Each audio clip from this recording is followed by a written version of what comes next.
ఇప్పుడు వీళ్ళు ఏంటంటే దీన్ని మేము కేవీకే నుంచి ఇది ఒక సెంట్రల్ గవర్నమెంట్ ప్రాజెక్ట్ మనకు వచ్చింది. కేవీకే నుంచి ఒక 10 రైతులకి డెమోకి ఇస్తున్నాం. మేము ఎక్కడ ఎంత ఇస్తున్నామంటే ఇప్పుడు వరి ఎక్కువ కాబట్టి వరిలోనే ఇస్తున్నాం. కానీ ఇది కూరగాయల పంటల్లో ఆయిల్ పామ్లో చాలా బాగా పనిచేస్తుంది. ఎందుకంటే రైతులు వాడి వాళ్ళ రిజల్ట్ చెప్తున్నారు. మీరు మన రాంబాబు గారి పంట అక్కడ నేచురల్ ఫార్మింగ్ పంటకు వచ్చారు కదా, ఆయన దీన్ని వాడారు. ఆయన ఎంత వాడండి, ఎకరానికి 4 టన్నులు వాడారు. మీకు ఇది 1 టన్ను వచ్చేసి 300 రూపీస్ అంతే. లీటర్ ఒక 1000 లీటర్స్ వచ్చేసి 300 రూపీస్ అంతే. వాళ్ళు ట్రాన్స్పోర్ట్ అంతా కాస్త ఎక్కువ పడుతుంది. ట్రాన్స్పోర్ట్ అంతా కలిపి మనకి ఇప్పుడు ఒక 35 కిలోమీటర్ వస్తుంది కాబట్టి వాళ్ళు ఒక 500-600 రూపీస్ మ్యాక్సిమం చెప్తున్నారు 1 టన్నుకి అంతే. మీరు ఇప్పుడు ఏదైనా పామ్ ఆయిల్ ఉంటే మీరు అప్లై చేసి చూడండి. ఎందుకంటే పామ్ ఆయిల్లో చాలా బాగా దీని రిజల్ట్స్ చాలా బాగా చూపిస్తున్నారు. దీంట్లో ఏంటంటే నైట్రోజన్, ఎన్పీకే, మైక్రో న్యూట్రియన్స్ కూడా ఉన్నాయి. మీకు రిజల్ట్స్ అయితే చాలా బాగా వస్తున్నాయి. దీంట్లో మేము డెమో ఇస్తున్నాము. రిజల్ట్స్ అయితే చాలా బాగా వస్తున్నాయి.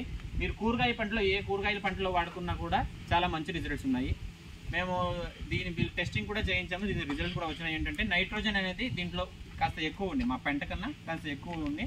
ఇది లిక్విడ్ కాబట్టి మీరు ఇంకా ఆయిల్ పామ్ కానీ జీడి మామిడి కానీ దీంట్లో మీరు డైరెక్ట్గా లోపలికి పంట లోపలికి తీసుకెళ్ళిపోయి అక్కడక్కడ మీరు 50 లీటర్లు ఒక్కొక్క మొక్కకి పైపు తీస్తారు. పైపు ద్వారా మీరు మొక్క దగ్గర పోసుకోవచ్చు. ఎందుకంటే ఇది ఒక జీవ ఎరువు కాబట్టి మీకు అంతే ఆర్గానిక్